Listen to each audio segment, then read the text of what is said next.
ตังคัดล้นจ้าฮะ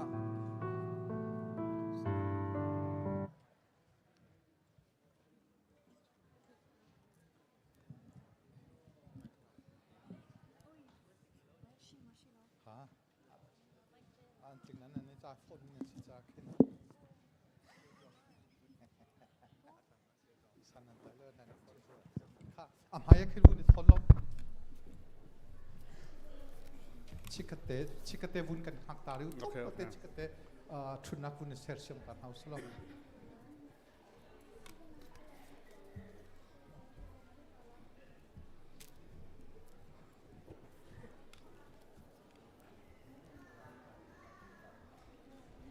เบธเลมเนี่ยชื่อจนเสียงเล็กสิละเบธเลมคือเบธเลมกี่กาเล็กเสียงเล็กนี่สเตลัย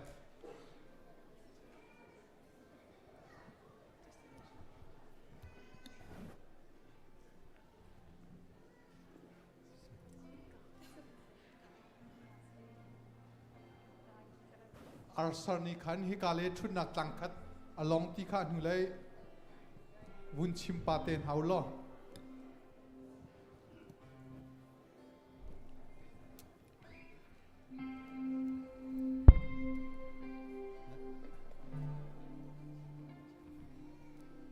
ตั้มเดียวกูเนี่ยคนกูนั่นจิตตุกจิตเต้นวุ้นกันขักตาโต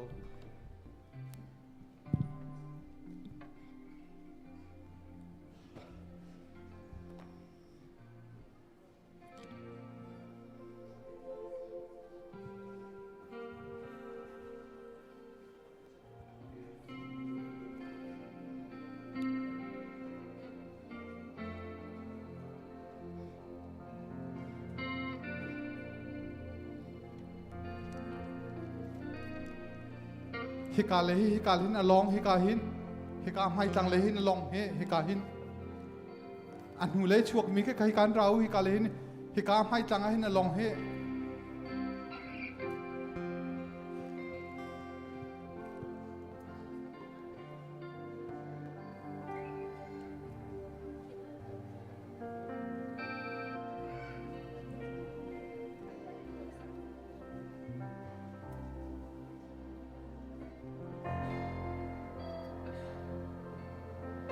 นี่นั่นพังเวทีแล้วสโลเม่นั่นซาสโลเม่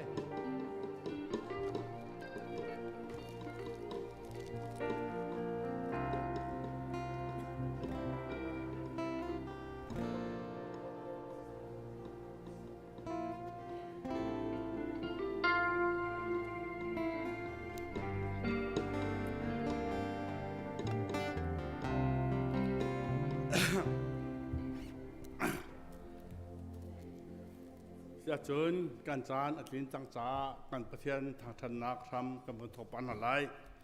นี่หินสุ่งลอยเสียจะเชิญหินกันไงมินิเฮ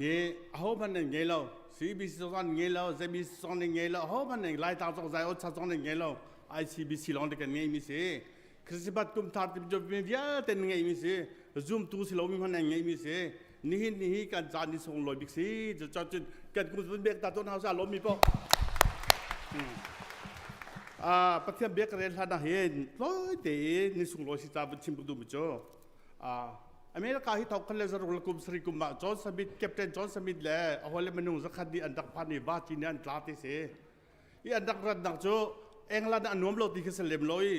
เลือดเตเทียงทางทัดอันดูรงอันดับพันมีสิทธิ์กะนี่นะฮิเมริกาฮิวลัยปินิจวนมีเมริกาจังจุบันตุกินนี่ไอซีบีซีตรงนี้ลายมีสักขัดเลี้ยงแต่ดักสิเลวะกันเดือดเชนไล่ที่เทนบอกว่ากันหลักละเวสเขาละเวเดียอัตัวไอซีบีซีอันดักมินหานี่เห็นอันดักเดียร์มินหานี่เห็นอันสเขาละเวกันเดือดเชนละเวกันกลมตัวลายมีเทนบอกกันทาละเวอันดักที่เล็กมั่งเออัตัวกันสิเนี่ยปัตตาปาจงนี่กว่ามีรันทอนฮะอัตัวกันโดนเนี่ยริปัตตาปาจงเนี่ยรันทอนไหนเทนเฮานั่นกลมตัวอัตราลงนั่นซีเรียจังพันอันโน้นอันนี้อันโน้นเขาจีนฮาละเวอันนี้เทนนี่อีกชิมดูไม่จูลายมีเทนกันหลักเราอีฟอนเกาสิเตียอารักดูนักลุงปุ่นดิขันฮีตรงวันประเทศนี้สวาระแบกใบมีสิที่มันก็บุญชิมกันดูอีกันชินเนี่ยป่าตรงนี้ไอซีบีซีจะรู้จะสริกันชินุเป็นป่าตัวหลักบิสเราเมนูอาซาเมนูส่งมาส่งดูกันสิเลียวเตะขัน จะบันทุกอาศินิงหัดักเทเวติโอเคมันกาดังนี่อันดักเที่ยวก็ได้ ICBC ตุกันนุ่มปีก่อนหาละจะมินุกสมรีสมันดักสิเลียวแต่กันสิเนี่ยป่ะเฮฮิกาอุมปีดิกาอามาจงฮีอัดักจานอามันนี่อัดักอดมินาซีติมเฮซาปีกันเที่ยวกับเป็นชิมกระดูตุก็จะเที่ยงเรื่องนี้ก็ติมีโจไอ้สายสมรู้จังขนาดกุมเรียนไล่ท่าตัวเยรูซาเล็มนี่บรรทุกอินหลังตัวบอยปาสุนไปรักโจนั่นจงอัตลังพระจำหนาวเสียอดองโคลมีโดดนักอัตราโคลมีโดดนักdenganโดดตุกันปะเทียนบอยปาอับราฮัมปะเทียนอิสักปะเทียนซักปะเทียนกันนิบยาที่กันปาวันจงกันนุนักลิมันตุกันบาเลยจงอัติงสโลฮี ICBC นักคริพาบูจงจงอาบอยปานดูนักติงจักรเสะ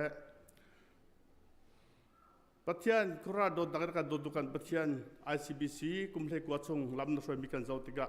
อาการละกะเงี้ยเชลลงรัฐเทนักตั้มพิมพ์คอนเฟนซ์ลอถ้าช่วยจะให้ลำนักกันช่วยที่มีกันหูติกะนสินะลมหนักเบียดชิมโลกันพอแล้วบอยป้าหมายเลขกันทัดดักดิ่งจงอ่ะบอยป้านำมันกินสมทานนำมันเอลำกันช่วยแทงก็สอนี่นี่จงอ่ะบอยป้า ICBC ดักเดียร์สามีกันปาละจงนี่เนี่ยบอยป้ากันหูติลมหาจงอันนุ่มมันสลดนี่เนี่ยอันเราถ้าจุนบอยป้ากันเตลปีกอลัดกันซุ่มจ้ากันทางอ้ำบอยป้านี่กันในทางทันดักที่เราทางทีมนักกันเตลปีทันล้อการโปรแกรมเบียที่การจำการจานทำตัวลายตรงเตียงนังมันตะกุดเทียงสงฆ์ชันบุญที่นักพาไปกันตรวจเบียดตัว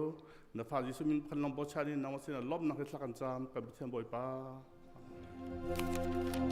ที่บรรทุกจัดท่าจัดสงฆ์กับไปดูกับเชียร์นับสิบิกาบินทางเทสเกาเซ่ตัวนี้จะให้ลบนาวนี้เซ่นั่นเทบรรทุกตัวนี้จะ ICBC 19th anniversary เซ่แล้วผมบอกเจ้าหน้าที่ลมนัดที่ซุ่มนักเงี้ยจนกระทั่งบินเดียร์เฮาสิโลนับพานาเต้กับปองลุงบิคาบอยบ้านนี้จะชวนเอาไปก่อนนะเซ่ที่อยากให้มาขัดมาขัดมันคุยเป็นใจต่างเฮาเซ่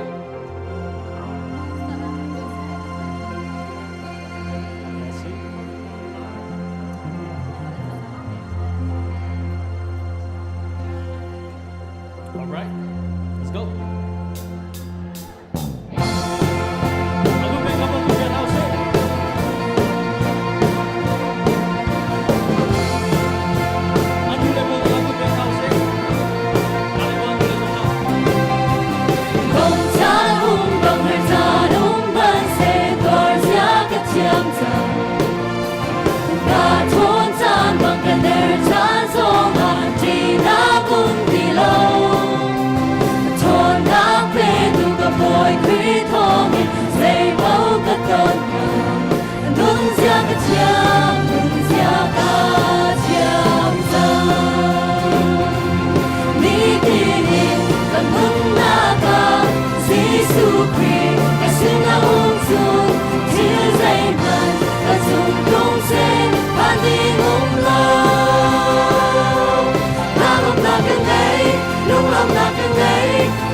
Tunang si Jesu Christ Nam âm na cái ngày lúc làm na cái ngày chẳng cả rau cả chúng ta cha cả ra chúng ta lên là Tunang si Jesu Christ hai là cái cha lên sống na cái lên đi cả bóng cầm pin đi gần thế phải tin cái tiếng lại Giêsu ta in na Hãy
subscribe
Giêsu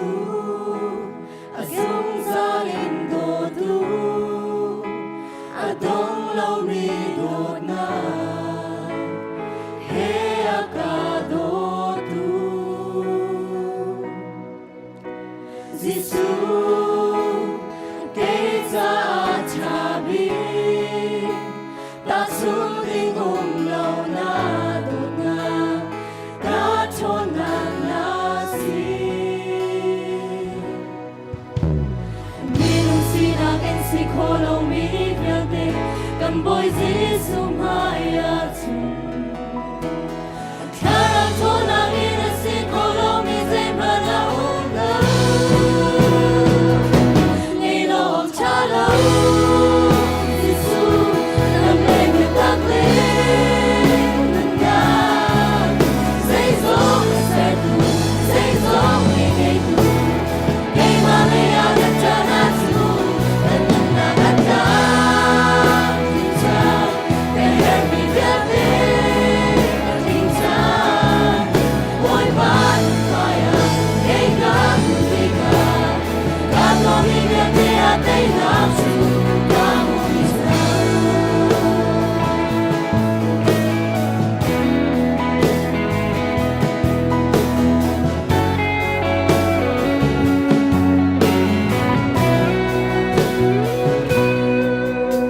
Giêsu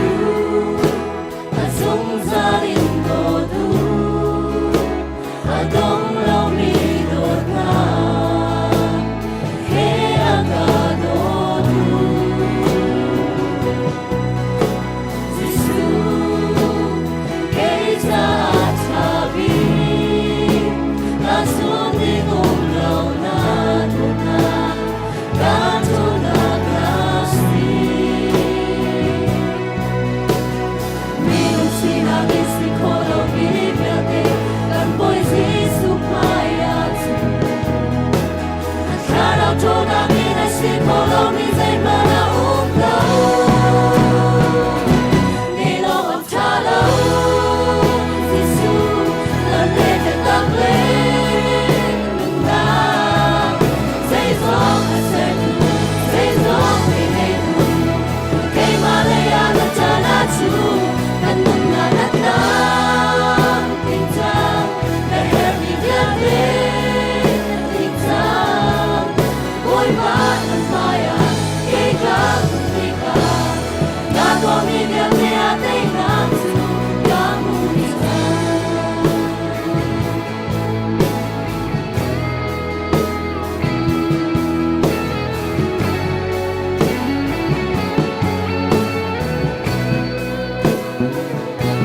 Ni lo chalo Giêsu làm mẹ biết tắc lên na dây gió sẽ tu dây gió vì ngày tu cái mà lấy là cha na chu đừng ngừng là bắt ta tình trạng cái her mi ya te tình trạng boy ba lần maya cái ga cái ga ga no mi ya te a te na chu ni lo am cha lao Giêsu làm lệ biết ta ple na dây gió sẽ tu dây gió vì ngày tu cái mà lấy là cha na chu kan nung na kan ta tin cha cái her mi ya te tin cha boy ba na maya cái ga cái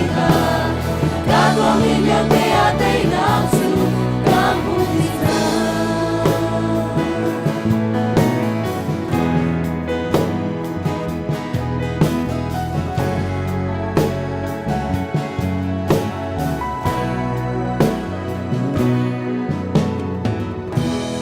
Bạn ấy super cho cô sẽ giao biến chu na la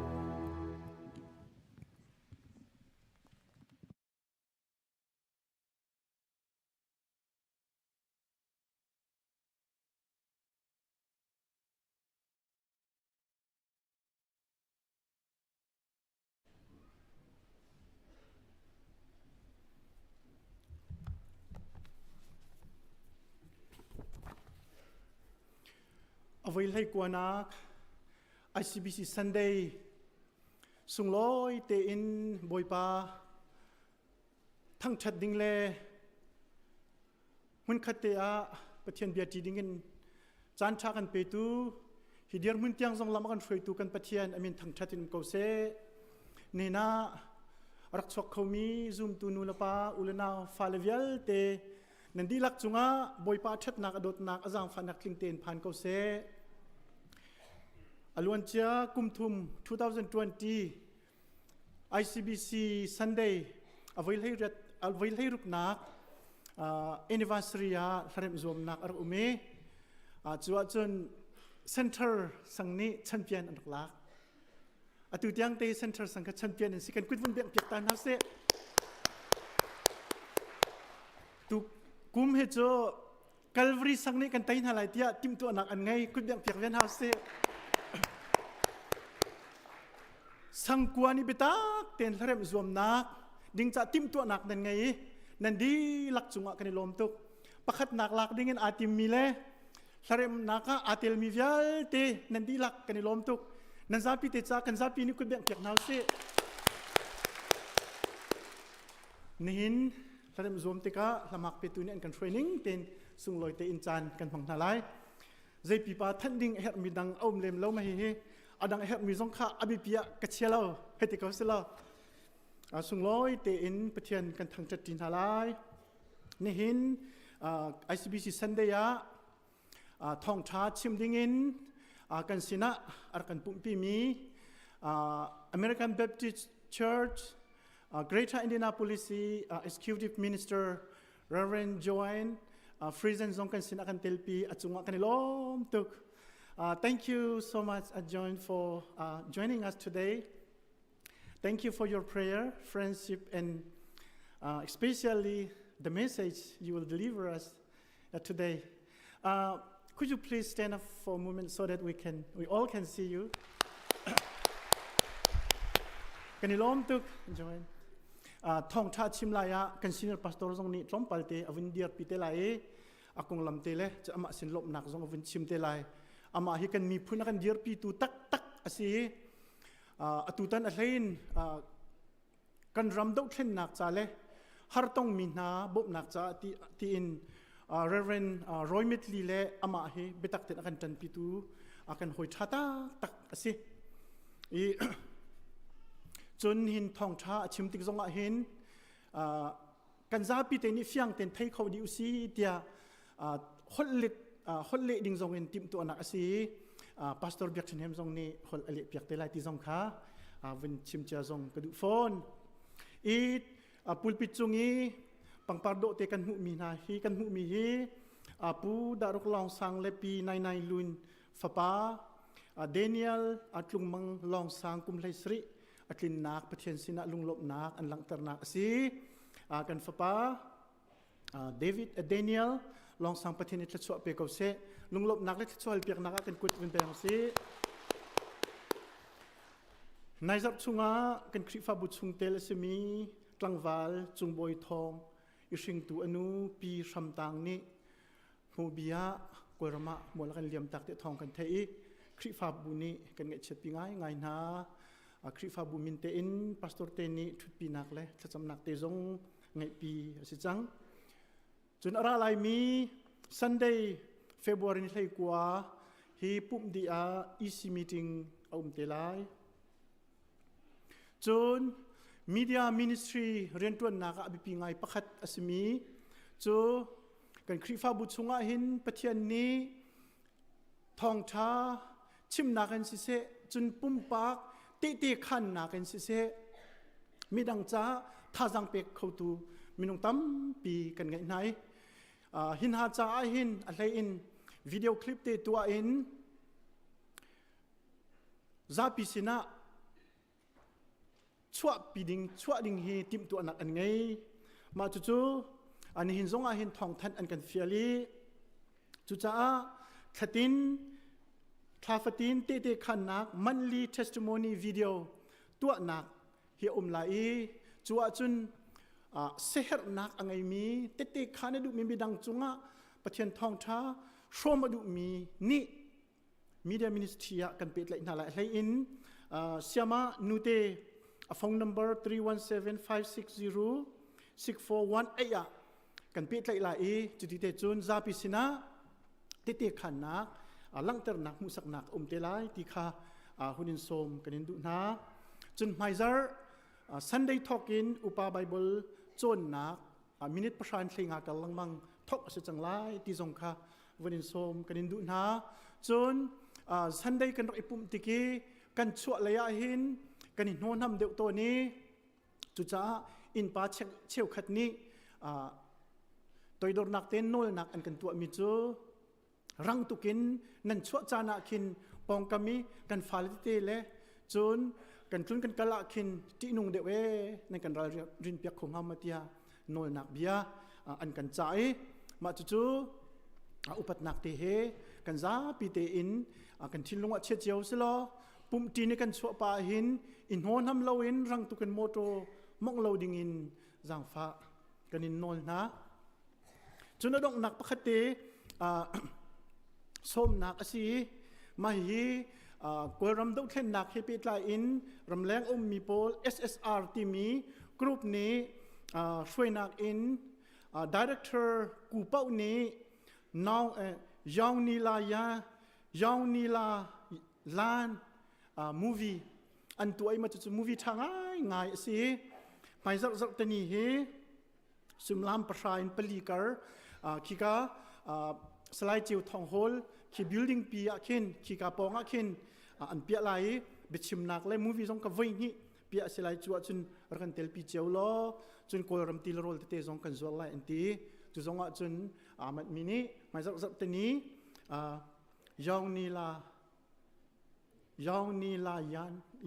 la ya lan avasau chu ding kan som na tam pi kalom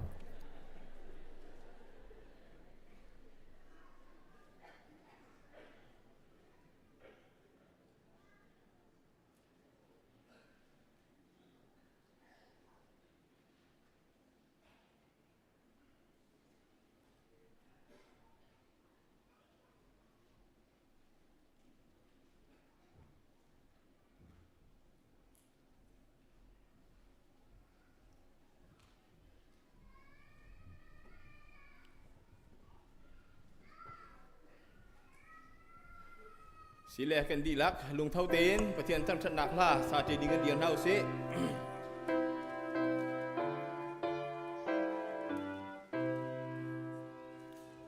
Oi pa arana sun par na kha ka min ni amutang tenu na mi sur thai an kon na mun kha nan ni chang ti anung mi a bai na phan hin tao kha a chua tar chang kan pathian aralia lo u hallelujah lo u hallelujah lo u hallelujah kan pathian aralia Yang nak mun beceu tapi laka amat suka muin Ika lai fang azuna mata biak cheng ka anser Ajeu tuk lo mei inak mana adin nakamu ko Kan pathian aralia Lomu hallelujah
chung ban tu kin lei chung a ne du na ki ta ko se ko chom na ki min ni pha ro kan pe ko so ni ni kan chung yi swal di ka la me thiam na bang in kan so na kha kan hai thiam pe tu so for na ka tel ve lo in cha to na ya te chung in ben kham tu le na no le na na le pan na kha zum za ni chung a ko se a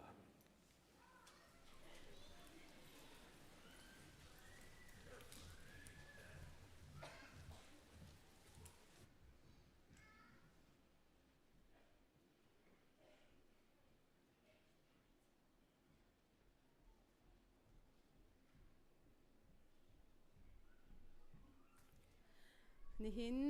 สุงลอยตุกมีกันหาทางไงมีนี่ละจานจู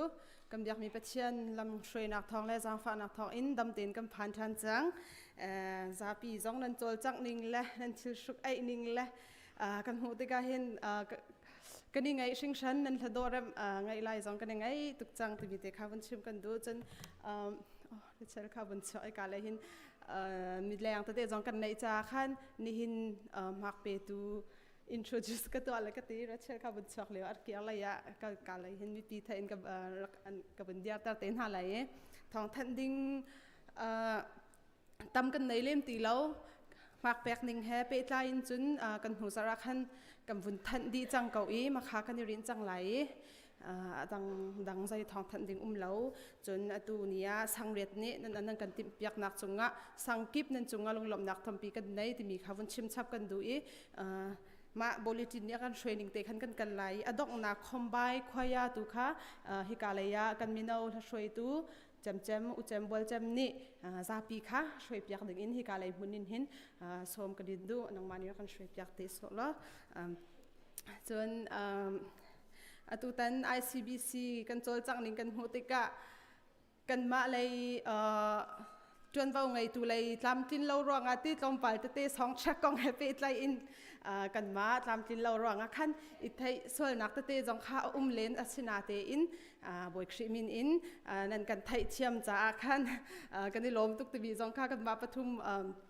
IO อินวันชิมชิกันดูอีปัจจัยนี้มากันโจลจักนักเตะกันหุข้อมีจู ICBC ฮีปัจจัยกันเบียกนักจุงอาเสะจุนใจชิลกันปวดกันตัวนักเพราะว่าขันกันนี่เบียตักตัวมีข้ากันหุข้อติกาขันขัดไหลจุนทิลทางไงสิเก้าตัวมีจงข้ากันหุข้อมีสิไม่เลยกันโจลจักนักหินักอินท่าเดียวอินเลยคุณภาพไงเดียวอินกันโจลจักนักกันบอมชันเข้าตัวสิไลตัวมีจงข้ากันซูมอิมให้กุมเลยจุนหินักท่าชินเลยตามติงเดียวอินกันจนว่าไงตัวเลยจงอินกันนี่ซูมไลที่มีเตะค่ะเหตุการณ์คนนี้นอลนักแล้วจนวันสมชิกันดูมีหาสีใจใครทองทันดิ้งไงตำปีจุกันในที่เราวิตอนเดียวกันจังบรรทุกขันรวมหนักจุกันดิ้งเตะขันกันทันเชียบรรทุกเตะอินขันการเก่าไล่นั่นจ้าปีเตนประคัดหนักแปลกจุกันอินดูตุกนาเตนประคัดหนักจุประคัดหล่อจ่าขันเตนั่นดีลักนั่นจานแปลกหนักจุงลุงหลอมหนักตั้มปีกันไงตัวบีค่ะวันนชับกันดูลุงหลอมหนักตั้มปีกันไง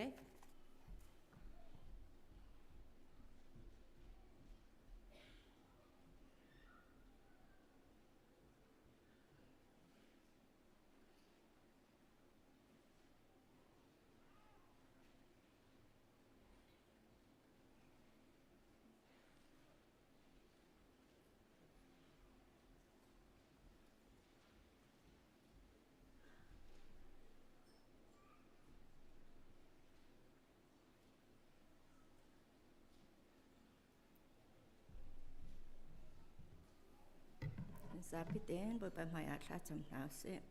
lian ngen sumpar na ke khati je jong bia te sertu alian ngen me pi boy pa zar kat kachung kan jan plan na ka se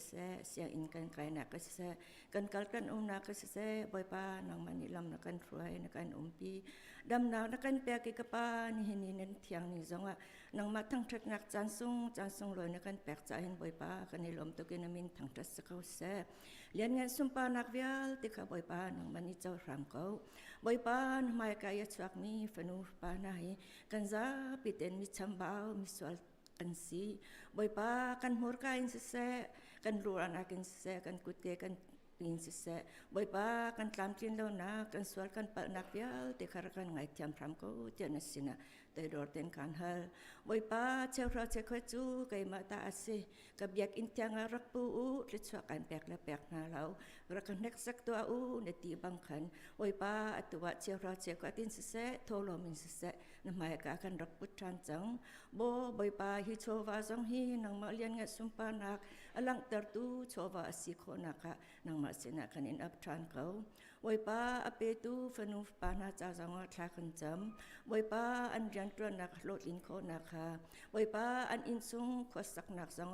nang ma lian nga sum pa nak alang i nang ma tha chin hi pakhat nu pakhat arel khau mi in sung khat an si kho na kha boi pa ma le jong hi bang tokin ape chan khau tu an si kho na kha nang mani tle chu arak pe kau na te an cha jang thla kan cham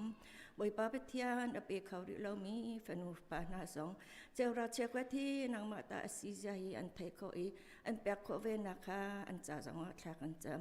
boi pa kumpi kumplai kwa chung ICBC khri fa pa su nang mani lam ni roi tle chu na pek te kan hu cha ni chunga hing kan ni lo ara lai mi aka hlan nak jang boi pa pe thian pek chen na ka tha jang achwa mi tharau le jang tha jang achwa khau mi khri fa bu pi si kho nak ha kan nun na kan se jong vel tin ku thiang apu in na fa ji chu krimin pakhat long bau chen in na sina lung lom ten thla kan cham pa le pe thian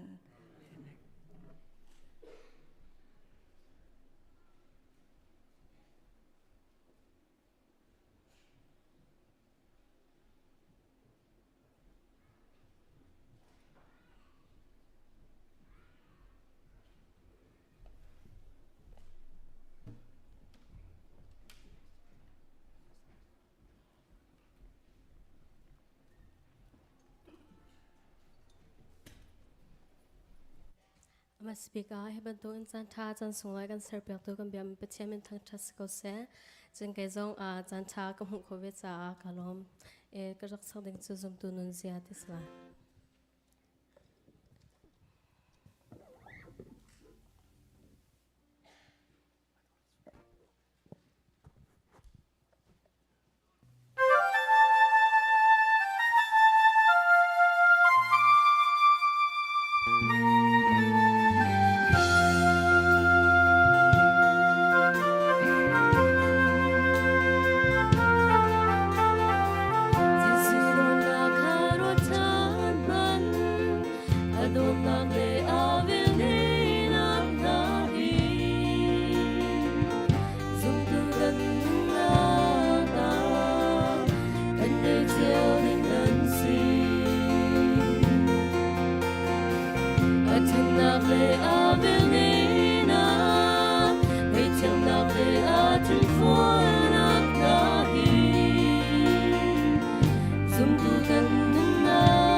mai tâm pan cầu na mô hồi hồn na xin in ca yêu chân ngân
chu kan zul khâu mo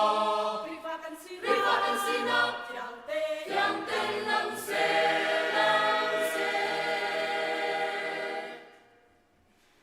pakale pakhati do nak ni chan na tam bi a chwa pi na no ya kan la ka aman bi chu do na asi pakale pakhatan di do mo boy ba be mi noi bia thar asi boy ba be bang i khat le khat i do boy ba ro vui bia noi bia thar chu kan zul khâu mo mula ka long ni ta a zul ko ri na na ka dot na chu par bang i en se rifa kan si na tiang ten lang se do ta mang lau mi zu pa chang fa an si lâu bai ba cha chang ni tiang te in a kan chi boy ba ro vui bia noi bia thar chu kan zul khâu mo rifa kan si na tiang ten lang se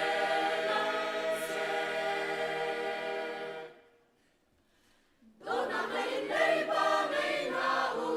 pa kan te khat i do chik che pu do na nei ma a nei lâu mi chu kri fan si lâu mo kan mi put te le kri fan na khat te khat i do tap tap mo boy ba bia bang i khat i do boy ba ro vui bia noi bia thar chu kan zul khâu mo mula ka long ni ta a zul ko ri na na ka dot na chu par bang i en se rifa kan si na tiang ten lang se do ta mang lau mi zu ma chang fa an si lâu bai ba cha chang ni tiang te in a kan chi boy ba ro vui bia noi bia thar chu kan zul khâu mo rifa kan si na tiang ten lang se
Voi katakan boy pa Jisu ni Zultura tu noi bia apet na Kanto na bangkat le karuni do uatina Kane kanan runi do tachun Akan zultunan si alang lai Boy pa bia bang i kat le kat i do Boy paro bia Noi bia thar chu kan zul ko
ชุดนักเสียไป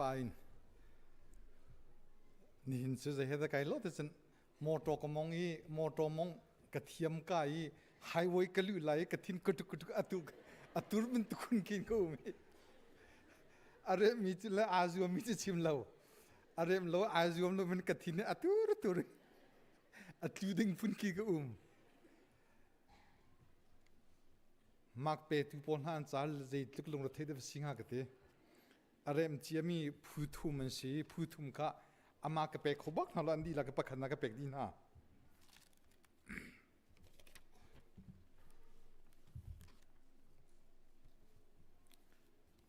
พาสตอร์เบียกที่เนมขจังฟ้านักเตะสัตว์ฟิกเกเปกดิ่ง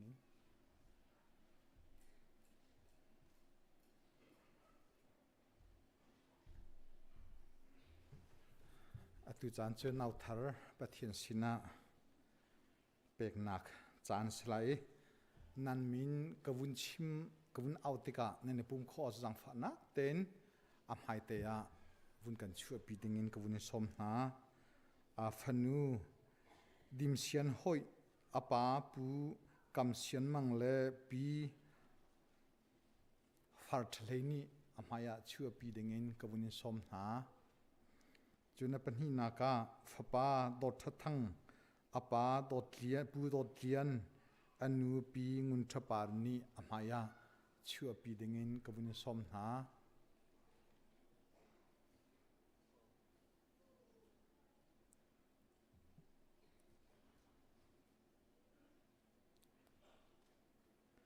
อปทุมนากาฟปาโทมัสจงเวนทองอาปาปูมังบอยทองเลอนุปีเบียกลอนเทียนี่อามายาช่วยปีดิ่งกบุญสมหา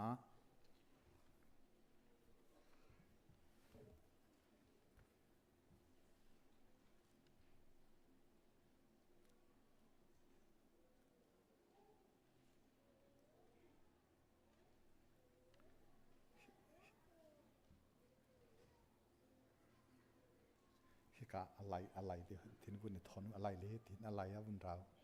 ฮิกาเลยบุญทอนอ๋อฮิกาเลยบุญทอนอะไรเตะกาบุญทอนเดียวค่ะไบเบิลกันเรลหน้าไหลชะจำนักกันบุญง่ายไหลจุนเนหินะกันเปกมีหาเบียฮี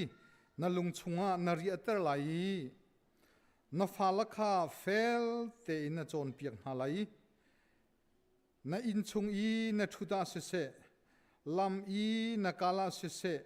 นาอีอาเสเสนาโทอาเสเสนาชิมแรงมังหาไหลอเบทียงกันเรลมีเนเห็นบอยปะไมกากันชั่วปีมีหาฟนูฟปาเลจ้าเสเสนูลปาจ้าบอยปาเนทารินชวนกันเปียกเปียกโอเสท่าจำหาวเสกันเบียกมีกันปะเทียนกันนิเวียลเตกันปานาโดดนักนาเวลนาเทชัวนักกันรัวติกาอาเลียนิงันเกาฟนูฟปาเลฮีนาเบทียงนี้อากันโจนเปียกนังมาโรนังมาเทชัวอันซีอากันตีเนหินีนังมาไมกาปูกำเสียนมังเลปีฟาร์ทเลนีฟันนูดิมเซียนหอยเสเสปูดดเลียนเลปีงุนทปาร์นี่อันฟปาดดทังเสเสปูมังบอยทองเลปีเบียกลอนเทียลนี่อันฟปาโทมัสวันจุงทองเสเสนังมะไมกาอันดักชัวปีนาการปะเทียนฮีฟนูฟปาลิฮีนังมาโรนังมาทชัวนูลปาสินะนรักเปกมีนาอันซีเซมันเซโลฮีฟนูฟปาอันนุนักไงตูเลอันจ้าทชัวไงตูอันซีโลจ้าเลกันซีโลจ้านังมะไมกากันดักชัวปีทันหานังมานี่กันโจลหันเปียกนาโลฮีฟนูลฟปาลิฮีแค่ชั่วนากันเปียกเปียกโกโซนาตียาเนกชามากันดักชั่วปีนักฮีนังมานี่กันโจลหันเปียกโลฟนูลฟปาเลตุนุมไฮเลอันนุนัก อันล้ำทั่วนานัทชั่วนาเคลำกันฟุยเปียกซุงสาสอนอาเตียกันอินเชนกันปะเทียนฮีฟนูลฟปาลเวียลเตนาฮีนังมากุด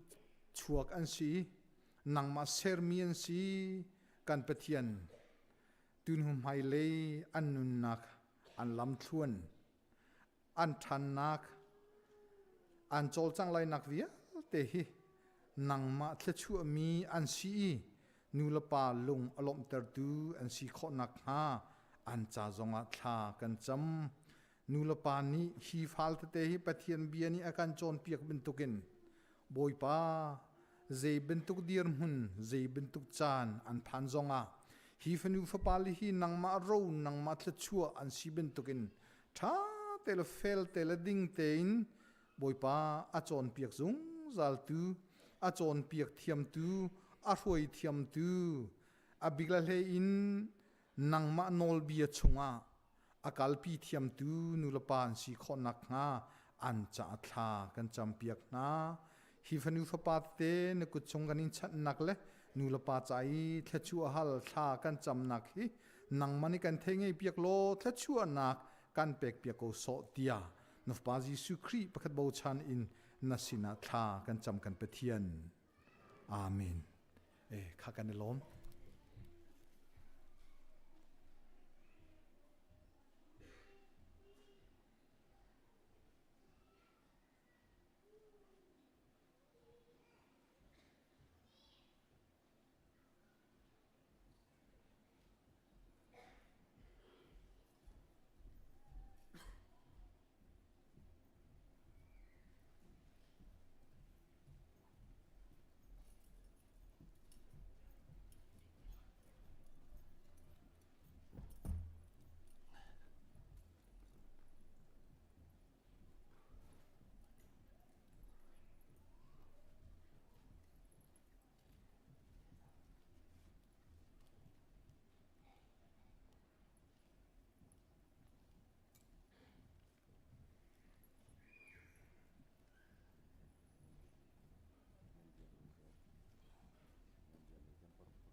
ทุดนักอันนี้สักการะขันซาปีไบเบิลเรดดิ้งครับวันเด็กเอาเจียนหาวสิลอเบทามอังันปัสรีเมปขัดอินเปรียดเตียงสิไลกันหัวจนกันดีลักกันเดียร์นาไลมุนขัดกันเรียนนาไล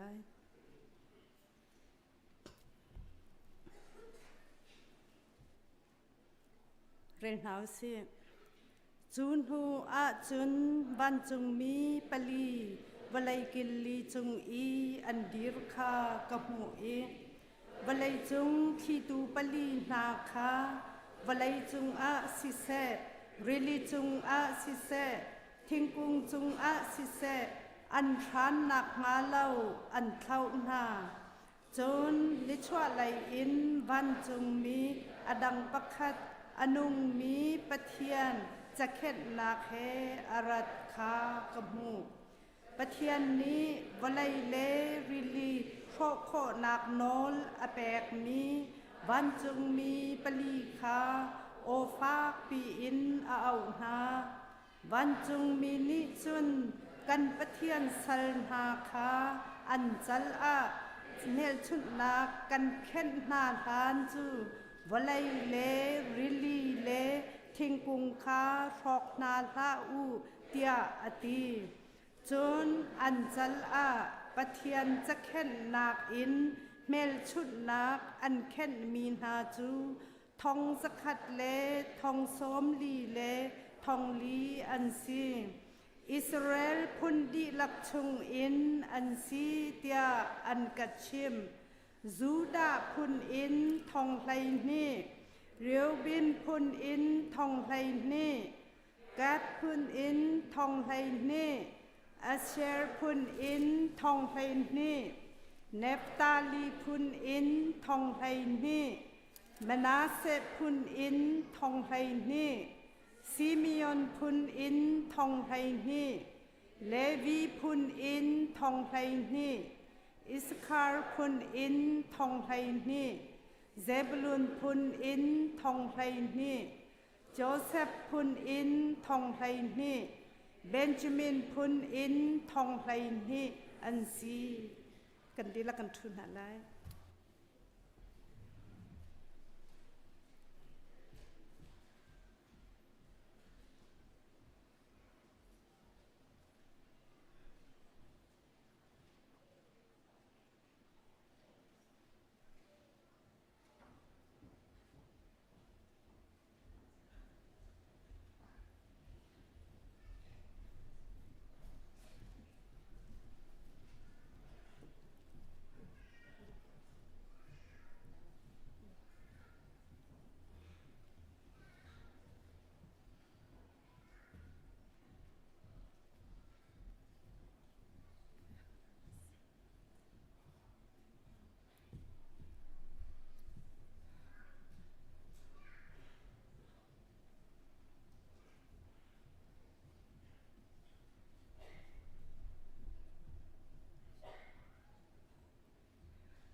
Hãy subscribe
กันซาปีทักกันจำไร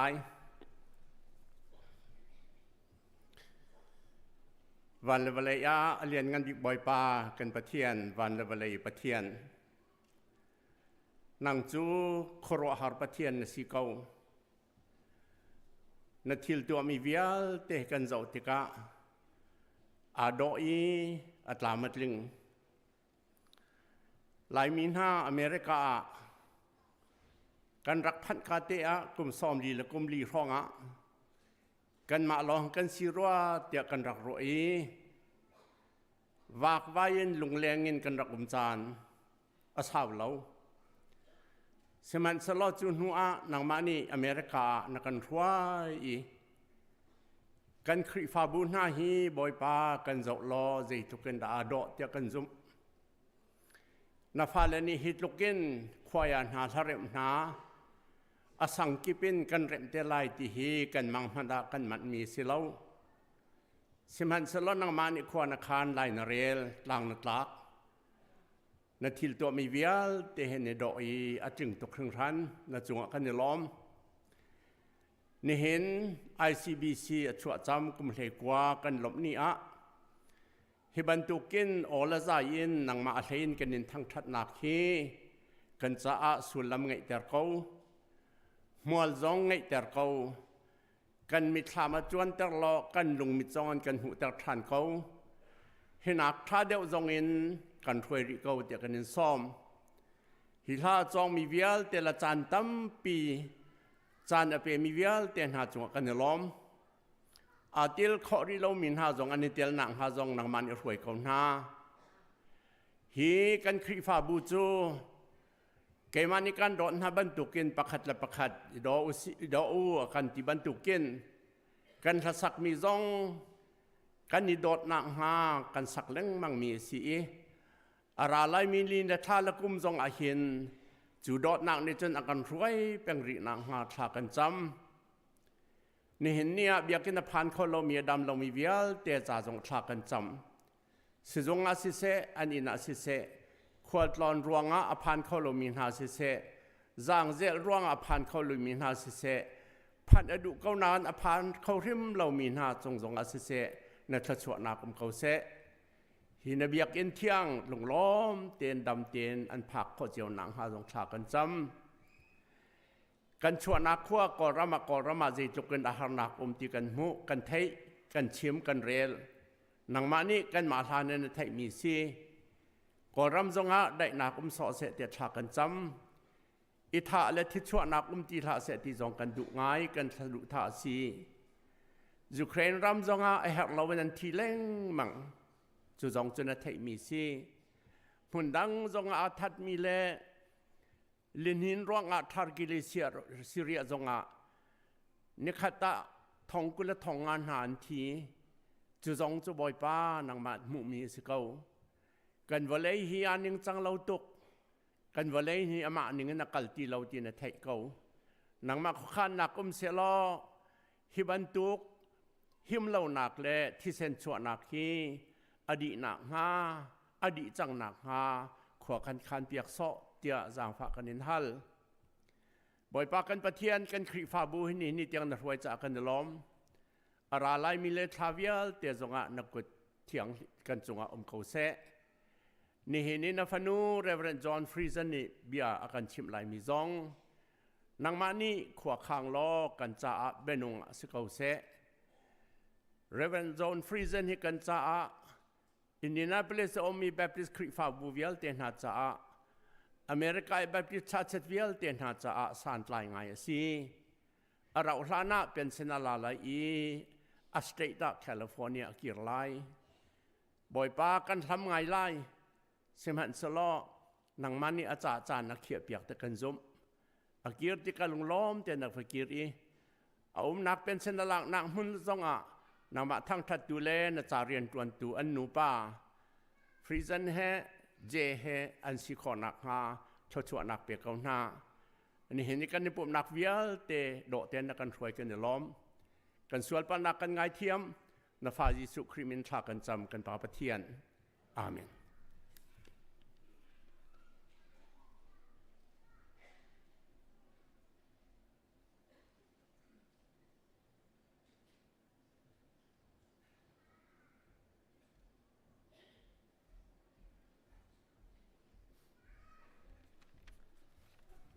ตุชุนกันเริ่มzoomนักเจาครัวหาบักสกาวอารมณ์ปุยตักตุจงเฮกันจับปีเต็นกันบันเริ่มทันหาไรคมบายันกันเดียดดันเตะลมปาลเตมินุงกันตั้มเดวจักขันปุยปิจงกันเด็ดลมเล่าดิ่งจักขันกันเดียดนิ่งแต่ขัดลมปาลเตกับวันชิมตาไลกันเดียดนิ่งข้าเบเทลสังเล่ฮาร์มอนเล่เอเมนูเอสังข้ามินุงนั่นเช่นทำไงนั่นชาทุกคนมาจากขันนี้เขาอุตส่าห์ไปเดียวขันหมายเห็นหมายตังกลางที่ห้องทางเห็นนูปะโปขันนั่นเดียดแต่ไรที่ข้าวันนี้สมการดูนะจนอดังขจรปุยปิจงขันกันสิขอต่อกันขันกันในแบ่งคนอะไรแบ่งโคโลมีขจรหายเลยจงขันกันหนูแลกันฟังแลกันหนวกโผล่ขจรหายเลยจงมันกันเดียดแปลกเดี๋ยวตัวกุฏิข้าประคันดักมันชิมกันดูจนกันละสักหนึ่งข้าอัดนวดเดี๋ยวจงกันนมอารังเดี๋ยวจงกันนมฮิติที่ขันมิวสิกกันสันหาลายเดียกันที่มิวสิกกันซอสกันกันพ่นลายซอสกันในขันกันซาปิเตกันจำปุข้ากันเงียดแต่เดิมไม่เลยแต่กันรัวจักขันซาฟันดักเดนหนูเลย PowerPoint source system อัดไหลเลยนี่ขัน source ที่เขาเป็นกันพ่นเบียกเทวเลยที่เขาเป็นอินโนการดูนะทุกเจ้าปุยปิจงละซาฟันเดนรักใครจังเท้าสิล้อตัวไหนก็ชิมีฮาร์มอนเล่เอเมนูเอลเล่เบเทสังของทางเขาเจ้าทูริเกาลันนั่นชุดนั้นแต่ขันนูปะโปเขาเจ้าโม่ดังเขาจะปุยปิจงรักใครอยู่ล้อหายเดี๋ยวตัวขันมาขัดสังนี่เขาจะนั่นทูเดนอะไรที่เขาเป็นอินโนการดูนะจนอักกำที่ต้องหันเดียดดีกว่าโม่เลยหลักแต่ต้องหันเดียดดีกว่ากันในกลุ่มนักปะวินปุยปิดสงขันเกมมาทุกอัตราการจุ่มเตะไหลขี้การเลยมีพิเลชนักตุนเขียนการช่วยเต้นอะไรเสียไม่เดี๋ยวขันรักไก่เจียวกันเอลทูเล่เทนเนอร์สงขา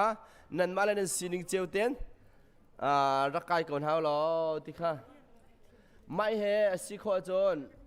อย่าอัตราเขามันกันจุ่มจากเขาล้อไม่ได้ว่าที่การที่ท่านนั่นช่วยดูเขาไม่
hello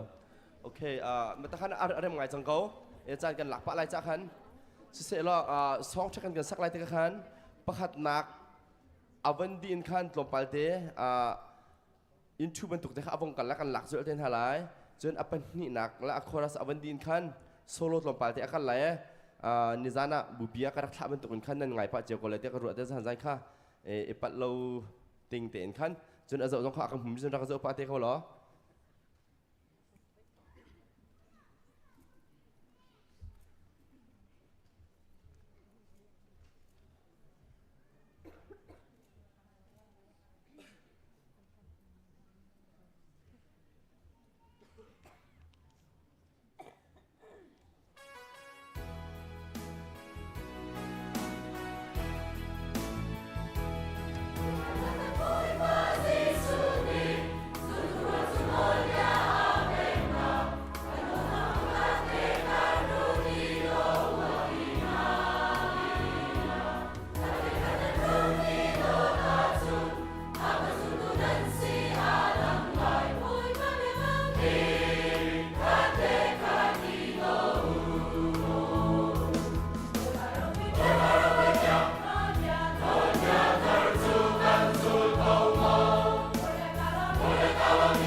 กันเทดีเมนไลสินานกันเทเราสวละ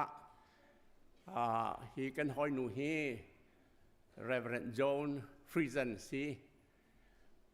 Indianapolis ahin Baptist คริฟาบูกุมพระรองอากันวิลกิลแวงตัวซี Executive Minister รันตี ABC เฮ American Baptist Church เซอาเปมีกันซีอามานีหิน20 ปีกันปีกันคริฟาบูจงตั้มปีรอนักกันเป๊กพงจงกันชิมปะเทวอามารัดเลียวว่าเห็นคริฟาบูซ่อมถุมพรองกันสิรวคติอาตัวจันตั้มหลักแต่กันนิชับจังจุจ้าจุงอารมณ์นักกันไงเราท่านจุไลท่านสรอเป็นเซนลาไลแคลิฟอร์เนียเลยกิรเตไล John we are thankful especially on behalf of the ICBC we are extremely grateful for what you have done for us not only for this church but for the whole Baptist congregations. One of the things that I enjoy working with you is you are always accessible. Whenever we call, you respond. That's extremely useful, helpful. And also, I think, frankly, I expressed something like, when John was studying here, ABCGI was, it's a matter of survival. I thought it might be dying out very soon. But when you come here, it's revived. So I would say it's from a state of declining to a state of thriving, which is significant in the history of the church. So we are extremely grateful for what you have done. We pray that you and Jay will enjoy your life, retirement life, whatever your location may be. It may be east or west or north or south. We pray that you will enjoy your retired life. But one thing I guess is that when I retire, I'm equally busy all the time. It might be true also for you. So whatever God leads you, we hope that you will enjoy life. God will bless you. Days to come, we will be in touch. We miss you a lot, but we'll be in touch. God bless. Thank you so much.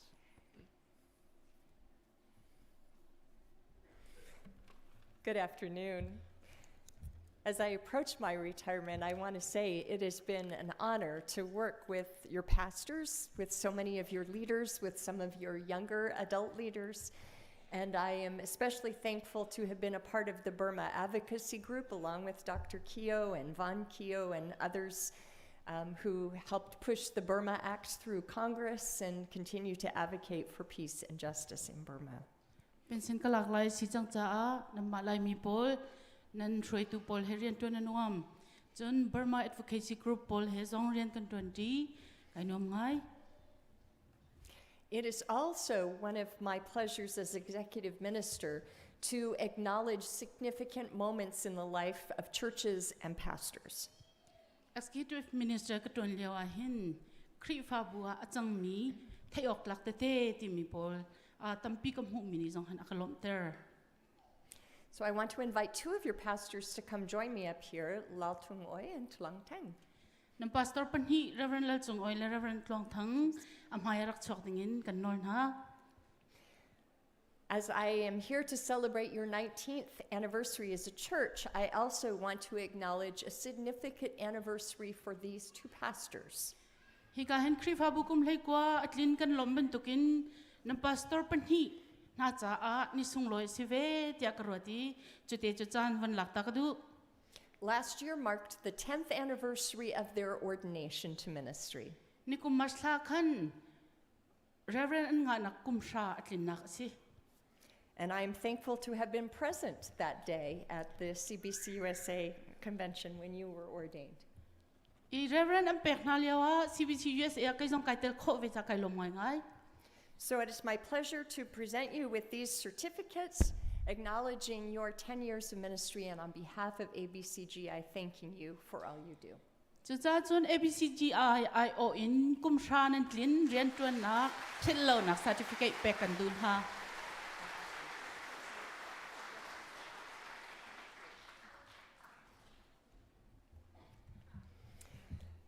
This has already been a wonderful service,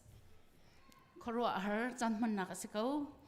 especially when half the church gets up to sing together as a choir. That was magnificent. Alay je in ay pumi zat cheu bak khoya sak dinga nan hongkai tika chu lom tuk tia karwa. But I do want to share with you God's word today. I pathian bia tu chuna chim kan du ha. Today I'm talking about strength and humility. Ni hini ka chim ding mi chu thon nak le tang dor nak ti mi silai. These are two words that don't seem to go together at all. Hi be phang pan hi akal chi kholo mi bia alo. Who do you picture when you think of someone who's really strong? A thong mi ti kan chim tika zeben tuk minung da nan mitlama chuang. You may have heard of the American football Super Bowl that's happening today.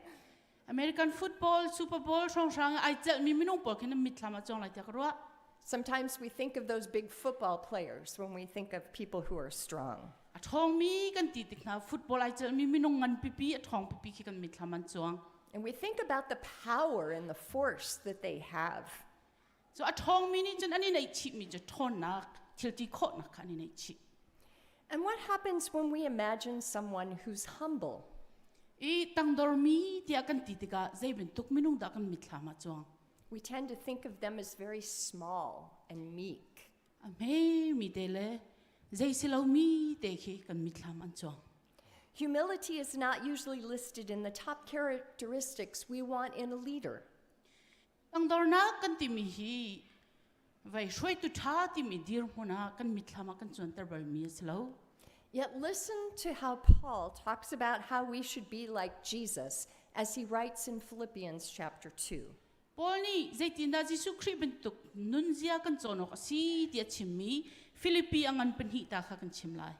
I'm going to read chapter 2 verses 1 through 11 in English, and then Pastor Biak will read it in Hakka. E Philippi dal ni chang khatin chang le khat yang khami rang na relai chun ke ni line krak rel te lai. Paul writes, Paul So- ni tin atial. So does belonging to Christ help you in any way? Does his love comfort you at all? Do you share anything in common because of the Holy Spirit? Has Christ ever been gentle and loving toward you?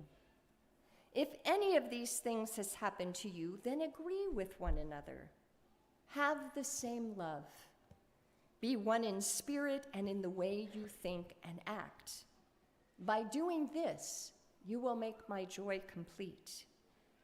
Don't do anything only to get ahead. Don't do it because you are proud. Instead, be humble. Value others more than yourselves. None of you should look out just for your own good. Each of you should also look out for the good of others. As you deal with one another, you should think and act like Jesus did. In his very nature, he was God. Jesus was equal with God. But Jesus didn't take advantage of that fact. Instead, he made himself nothing. He did this by taking on the nature of a servant. He was made just like human beings. He appeared as a man. He was humble and obeyed God completely. He did this even though it led to his death. Even worse, he died on a cross. So God lifted him up to the highest place. God gave him the name that is above every name. When the name of Jesus is spoken, everyone will kneel down to worship him.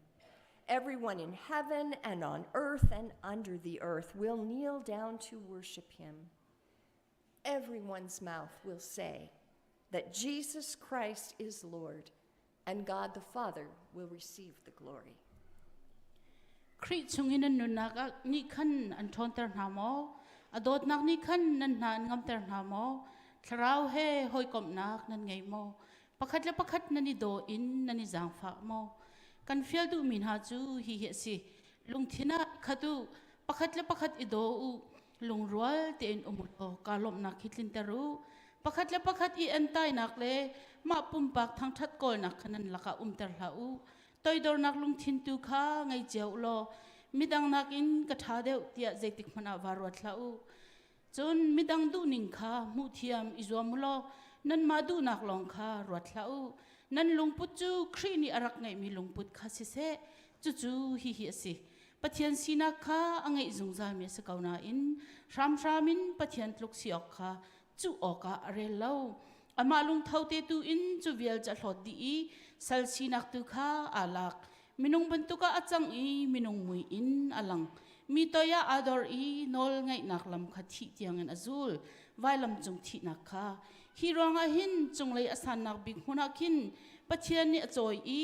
min vial telake min chung nong bikha apek chu cha jisu min upat nak cha chun van chung ya mi vial te ni sin ha se vulai ya mi vial te ni sin ha se vulai tang ya mi vial te ni sin ha se an khuk ani pillai I pathian kam pa sun par nak cha chun lei vial te ni jisu chu boy si antilai. Jesus had the strength to do anything. Jisu Krini hin thon nak nei kau zeizong vial te to khon nak thon nak nei. Paul makes it clear that Jesus is equal to God and in his very nature is God. Poni fiang te na chim mi chu pathian he an sinak ai lo akau kek sinak a pathian sinak nei ti hi fiang te na chim.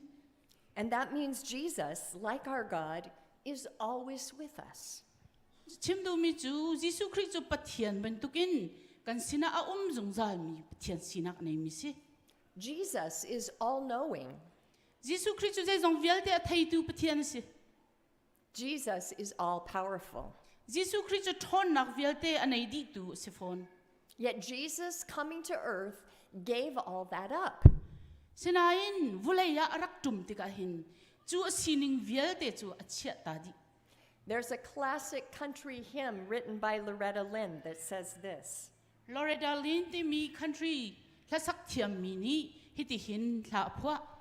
He could have called 10,000 angels.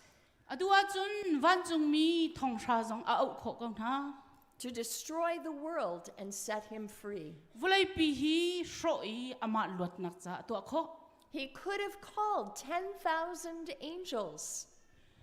Van chung mi thong sha alak kho na a au kho na. But Jesus chose not to. Sinan Jisu Christ ni au lo kha ai thim. Instead, Jesus chose the way of humility. Sinain ani ni chun chu vial te cha chia ta ki tang dor nak lam tu kha zul. Professor and author Adam Grant says this. Professor le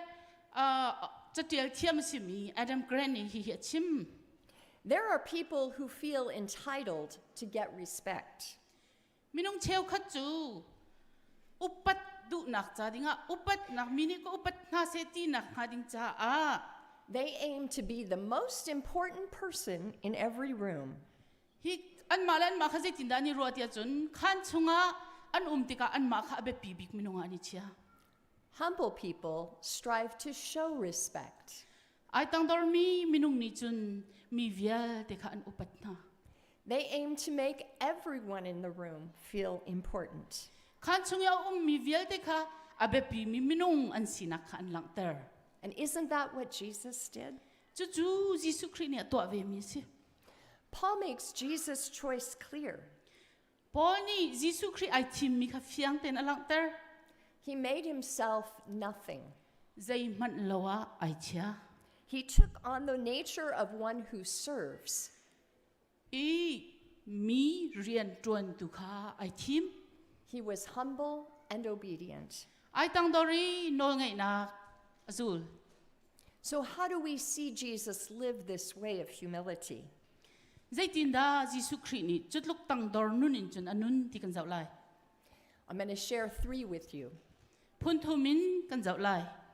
First of all, Jesus makes it clear he is not a politician. Apakhat na ka Jisu Christ ni fiang ten alang ter mi chu ani chu nai ngan yitama selok ti kha fiang ten alang ter.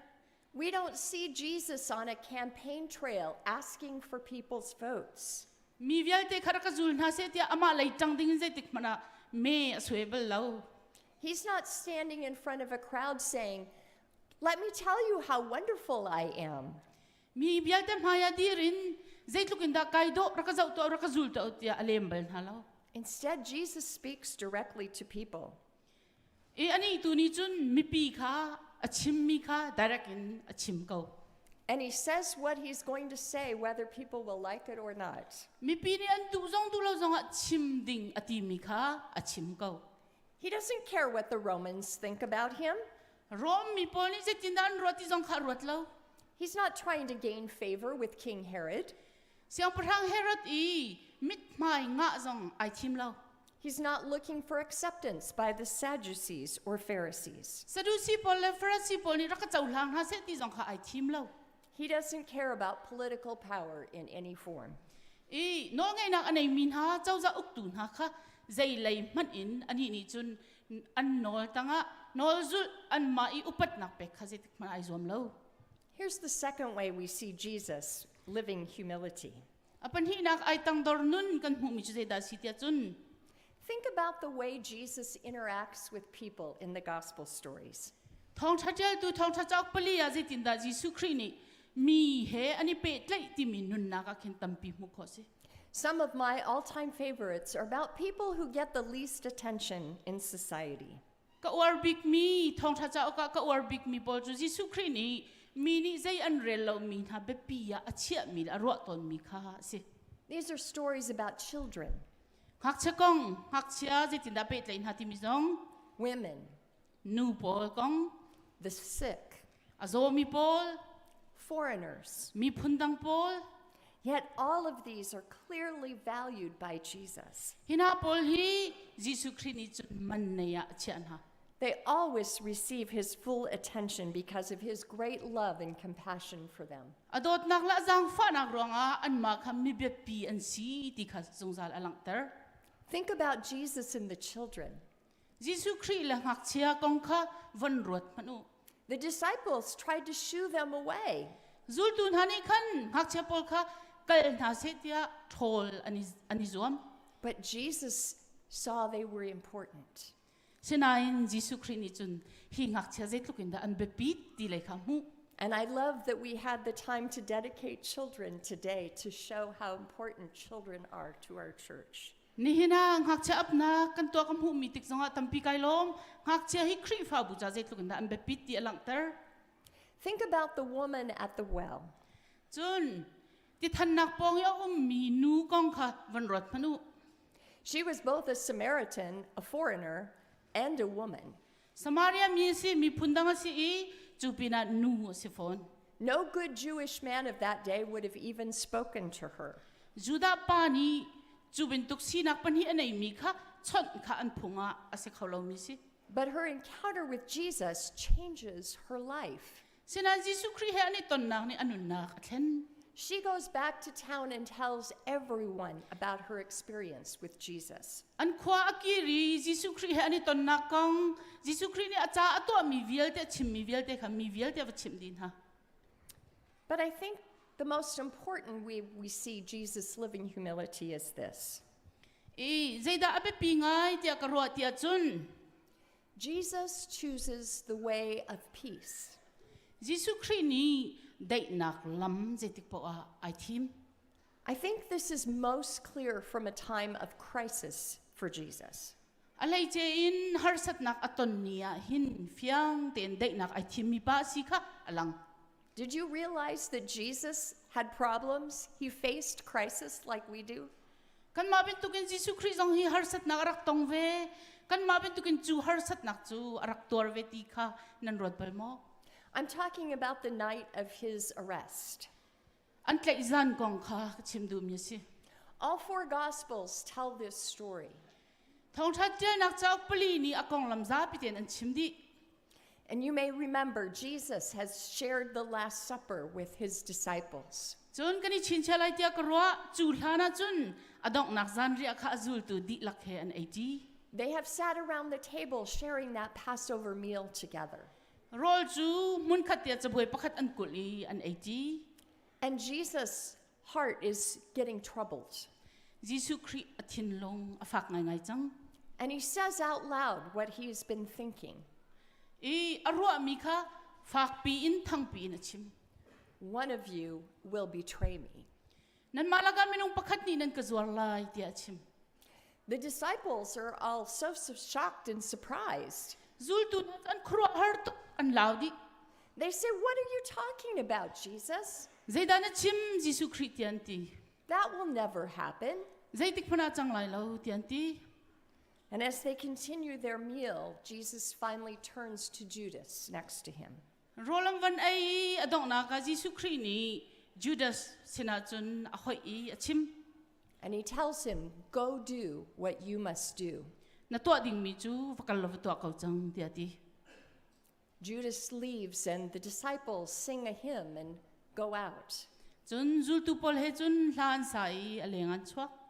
But their evening isn't over yet. Sinan chu zan lai cha di ri lo. They're not headed home to their beds. An ina an kal an kir lo. Instead, Jesus leads them outside the city walls into the Garden of Gethsemane. Kesmani dum timia khan Jisu Christ ni azul tu pol chu akal pinha. This is a quiet and dark and remote place. Adai tuk mi zan mui mi tampi an umlaw na mun ase. He tells his disciples, "Wait here, watch with me and pray." Azul tu pol tin da tin ha tia chun hi ka hen rak umu tha cham veu tia tin ha.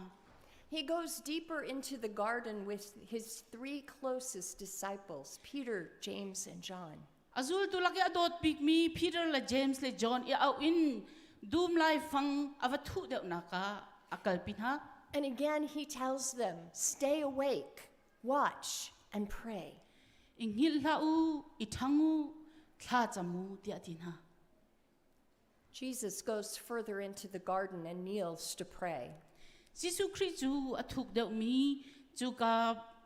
panchana chun avaluti akhuk ai bili tha cham. And his prayer is to ask God to take this cup from him. Atla cham mi chu ati tuk ve mi atuar ding mi harsat nakhe pathian kalak pyak ko tia acham. Jesus is pleading with God, "If there's any way you can spare me from the cross, please do it." Alam zaital o uma chun hi vailam chung thi nakhin kaluat nakha kazang fa ko tia nol. Scripture tells us his prayer was so intense that his sweat was like drops of blood. Bible ni achim ninga chun thin lung koi tuk kek koi tukin thla cham cha a athan kha thi bin tukin atanga atla ti. But the answer to his prayer was no. Sinain pathian ni thla cham na in alat lo ale nak chun no ti khase. And he returns to find all the disciples asleep. Azul tu vial te chu rak zau than ding rak kir ti ka chun an rak inhil di. None of them could stay awake with him. I acha mi pakhat te man ni khan hil lo in an rak mak khau lo. In his hour of greatest need, no one stayed awake. I ani chu lung ra thei thaba tuk in thla wa chami a na in a hau man an rak inhil di ani thang lo. And soon they see the mob enter the garden. Tlom pala chun Judas is there with the soldiers. Ama atlai tu ding minung pol ra ka pol he Judas chun ra. The Gospel of John identifies one disciple in the story, Peter. Johan thong thatial tu ni chun chu laki zul tu pakhat chu Peter si ti atial. And says Peter cut off the ear of the high priest's servant. I tlang boy ngan I asal pa an kho kha Peter ni anamin a phe a ti jong khatial. Other versions simply say one of the disciples did this. Asinain thong thatial tu thong thacha danga chun zul tu pakhat ni ti longin ideal. But I find Luke's version the most interesting. I look ya tia ning hi khorwa har ngai si tia segwin sa sia ngai si tia korwa. In Luke, he has the disciples, all the disciples asking Jesus this. Look ni atial ni nga chun zul tu di lak ni khan Jisu Christ kha hi bia hian hal. Shall we pull out our swords? Kan nam kan vai nam pi hi kan I chho lai mo kan I zu lai mo ti an hal. Did you realize that all the disciples were there and they were armed? Namit lama van chuan terulo azul tu vialte kha ama sinan umi dau nak dinga nam ani kendi. They were ready to fight for Jesus. Jesus Christ a hera jun mi tha ding kha ni zong ready ba kan se. But Jesus says no. Jesus Christ ni jun to al hau ti tha.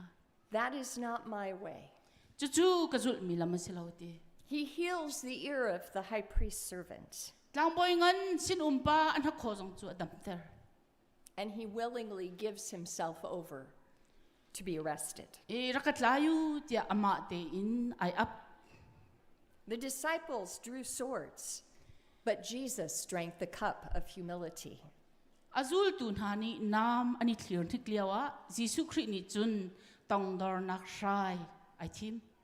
Paul reminds his listeners that we should think and act like Jesus. Paul ni acharel tun ha khazi tin da chim na te chun Jesus Christ bentukin nun ding kha chon piak. Unfortunately, we as the church have not always made that Christ-like choice. Van siata Christ I thim mi thim nak bentukhi Christ fa bu tampi ni kani thim ton lo. And this has always been the church's biggest temptation. Hi Christ fa bu ni aton mi tuk for nak ngan big pakhat jong se. To use strength and power to push, to force the world into acting the way we want. Kan thon na kan thajang kha thil kan du ningin akal kho nak ngading cha nam nak cha a klin nak cha kan madu nak klin nak cha kan manton mi kha se. You as Chin Christians have known all too well what it means to be in the minority. Lai mi Christ fa bu pol ni mi tam deuh laka atlom mi busi hi jai tukin da ahar ti hin an rakton cheu mi selai. Now that you live in a country with religious freedom, it's important that this freedom is not misused. Atu chu biak nak luat nak rama nan chang cha a biak nak luat nak hi ning chang loin kan man lo ding jong kha be pitok. Look at our church history over the 2,000 years since Jesus formed us. Aluan cha mi kum thong ni chungi Christ fa bu ton bia zau hau si. Over and over we see the church wanting to use power. Atu la tu Christ fa bu ni hin athon nak pi kha vulai lei mitin arak man ton. In the 300s, Emperor Constantine made Christianity the religion of the Roman Empire. Kum zabu pathum zathuma khan Constantine ni Rome khwa di lakte auk midi lakha Christ fa rama arak sar. And suddenly Christians were in charge. E Christ fa mi pol kha se jong vial te bet atlai tu an sidi. As Christianity moved north into Europe, those states that formed also had Christianity, their state religion. Hika laikin chaklaya avai thon tika chuka zonga chun zai laupi an rampi biak nak baka khan Christ fa biak nak khan rakman. About 1,000 years ago, the Crusades began. Chun alwan jami kum thong khata khan crusade ti mera ke thok. Where those Christian armies went to fight against the Muslims. We Christians gave them the choice to convert or die.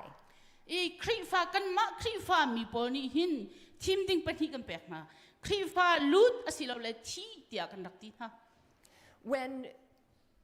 countries went out to create colonies in the rest of the world, such as Britain, Christianity was used to justify that. Ram pakatni ram mede adar de mi alaktika chu a chun zaida ani kalpi te chun khri fa biak nak song kha chu rama chun vakalpi rakse.